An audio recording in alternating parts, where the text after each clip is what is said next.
Okay, that's kind of long, so get your popcorn. You ready to go? Let's do this.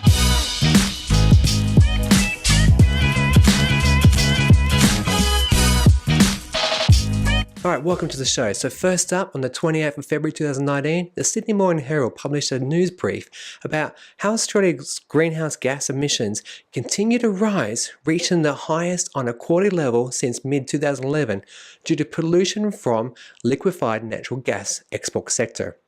In the 12 months to September 2018, Australia emitted 356 million tonnes of carbon dioxide equivalent. That's about 4.6 million tonnes more than a year ago. And that's due to gas exports rising by 20%. They're contributing to both industrial as well as what they call fugitive escape emissions. What? Like fart noises? Hidden within this number is some good news that at least brown coal consumption dropped by 6% and gas-fired generation dived 26.6% due to high renewable energy inputs to the natural grid.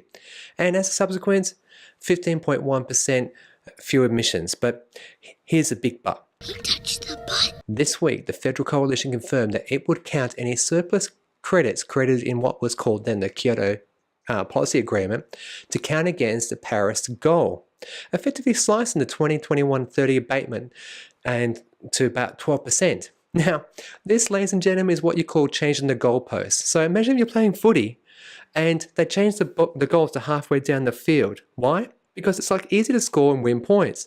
Now, okay, fortunately, the opposition is yet to rule out credits to achieve the pledge of the Paris goal of a 45% emission reduction by 2030.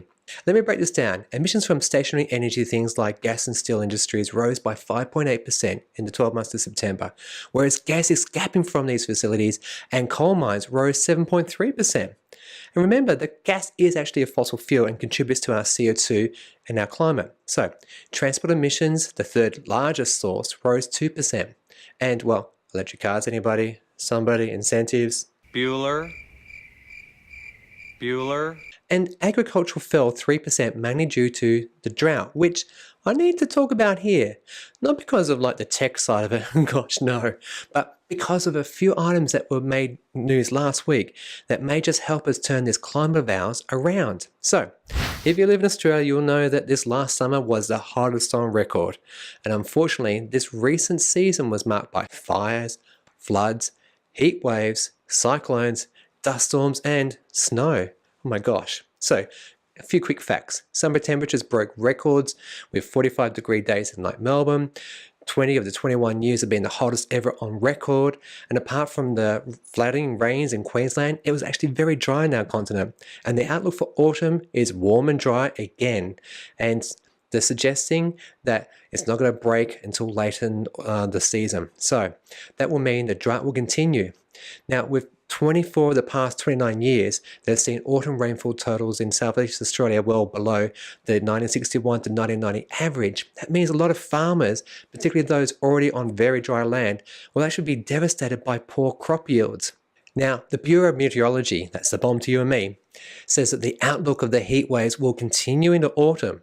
And likewise, there is actually still plenty of time for fires and cyclones to cause havoc, with little relief expected for the whole season. And this is why I do this show, to bring you the latest in technology and projects that are going to help to reduce our CO2 output, which is also a known contributor to climate change. So, with that in mind, I'm encouraged to read this last week that research scientists at RMIT University in Melbourne have discovered a new method that could help remove greenhouse gases from the atmosphere. The new technique converts carbon dioxide from a gas to a solid at room temperature using a liquid metal catalyst and electrolysis. What comes out of it? Well, solid flakes that form much like coal, which could then be returned to the earth as landfill.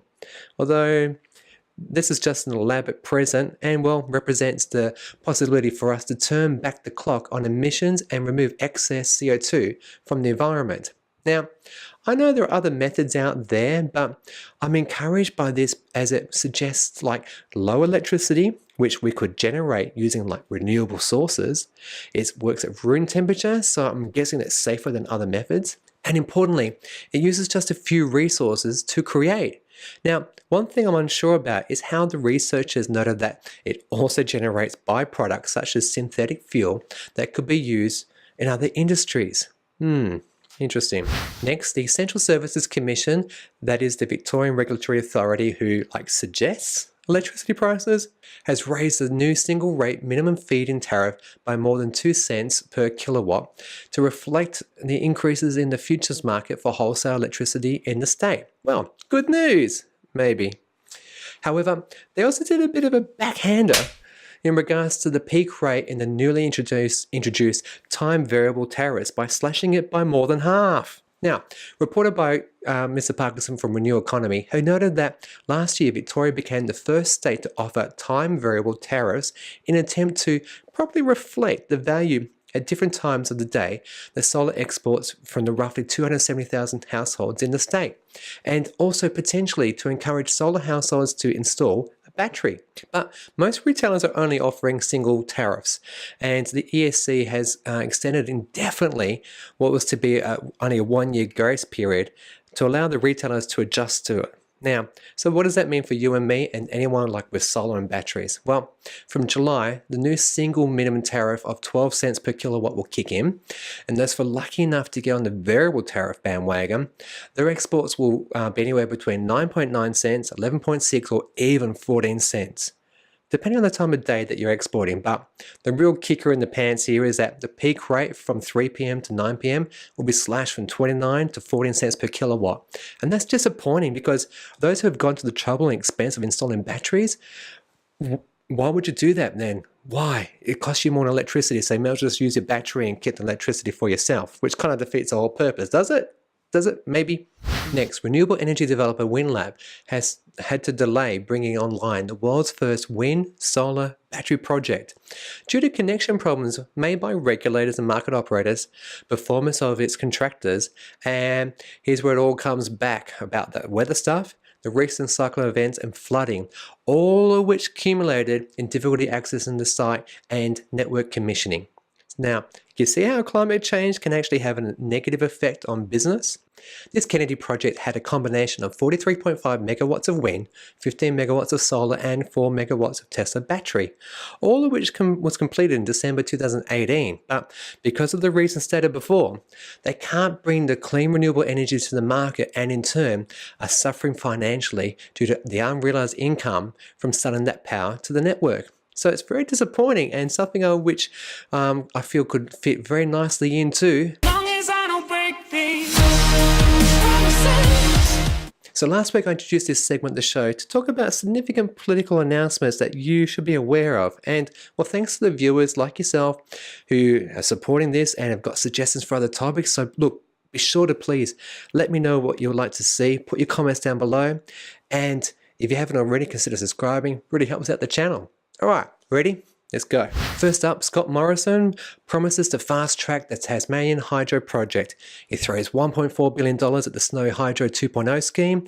But the funny thing here is that these federal government announcements are just a rebranding of Tony Abbott's direct action policy, and the Snow Hydro didn't actually ask for additional funds. And they offered a contract to Hydro Tasmania for a pumped hydro project that hasn't been identified. Okay, so it doesn't seem like good fiscal management to me. So Mr. Parkinson from the Renew Economy does a great job of breaking down the noise from Canberra, citing in particular the lack of overarching plans to funnel all of this potential power out to the Australian grid that actually supports green energy 24/7. Indeed, if these ideas are so good, let's have some modelling, some vision and the future so it can be shown that these projects beat out others on economics and environmental grounds and are more than just PR and BS. I couldn't agree more, Mr. Parkinson. Let's have a look at the next item in the inbox today. A state government-backed green energy company, Carnegie, was suspended from the Australian Stock Exchange. So this was due to failing to lodge financial documents. And well, realistically, the suspension came as it emerged that its biggest individual shareholder, John Davison, who had sold $150 million of his shares, 150 million of his shares rather, raised doubts about the company's survival. Now, Carnegie is a wave energy company that's pursuing $53 million of projects on the Albany coast of Western Australia. And it's partly funded by taxpayer contributions of $15.7 million, and the government already put in $2.6 million of that. But thankfully, we've held money and they've asked them to demonstrate that they can actually keep going with the project. But sadly and disappointingly, some of that sunk cost that's being borne by taxpayers, private backers and shareholders probably is going to end up, well, sunk. Moving on to an article written by Andrew Clennell from The Australian that noted that New South Wales leader Michael Daly has pledged half of the state's energy will come from renewable sources by 2030 and as close as possible to 100% energy from renewable sources by 2050. Now, this could be the first renewable energy target that New South Wales has had, with the state currently obtaining less than 13% of its energy from renewable sources. Labor has promised a target of 100% renewable energy for all state government agencies by 2025. Like the current target, by the way, is only 6%, but don't go there. So, however, as close as possible to 100% is a good thing. And it unfortunately still maybe leaves a little bit of room for the dirty generators who, let's face it.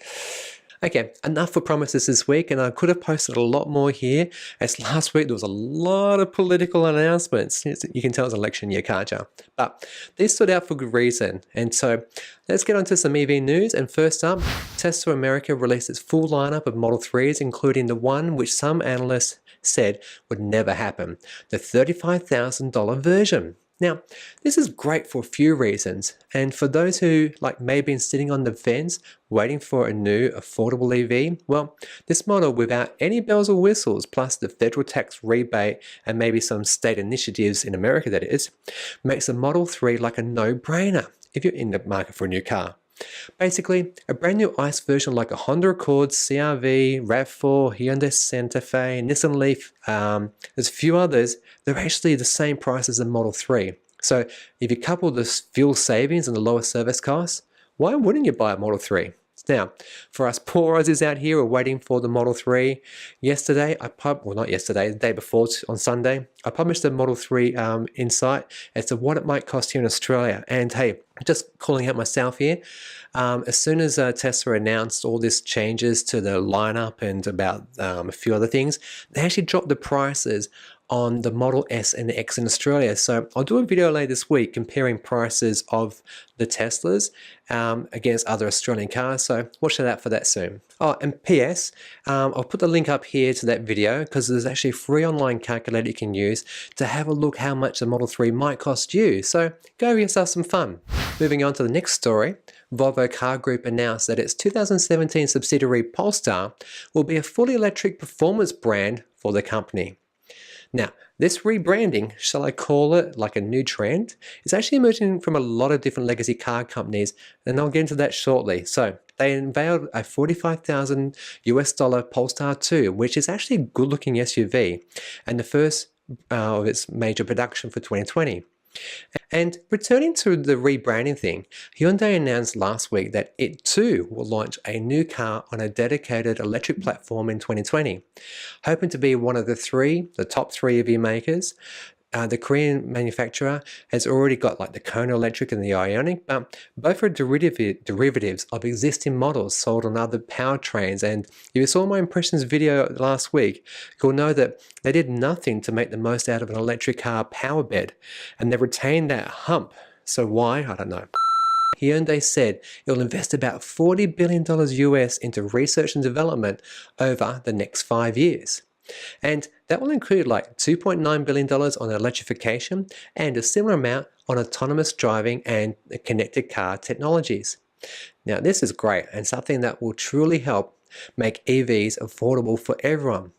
And look, in an episode soon, I'll compare all of the new EVs coming to an Australian market and make a value call on what deserves your hard-earned cash. And my final piece for today is an announcement by Peugeot for the E2i8 EV. This 100 kilowatt electric motor and 50 kilowatt hour battery will have a range of about 340 kilometers. Available later this year in the American markets, the model represents the first in a series of all-electric models, with the Peugeot readying itself to electrify the whole range by 2023. Disappointingly, man, I've said that too much today. They said that a petrol and diesel versions of the 208 will also be available. Like, Peugeot, don't bother, just stick with the EV. Okay, so that's it for today's show. Apologies for it being late. I just got a little bit caught up with some, life and work and family and all that stuff. So next week I promise to get it back onto the Monday slot. If you've enjoyed the video, do me a huge favor, give me a subscription, like it, share it on your socials. I don't mind, just, you know what you're gonna do, right? Be good to the environment.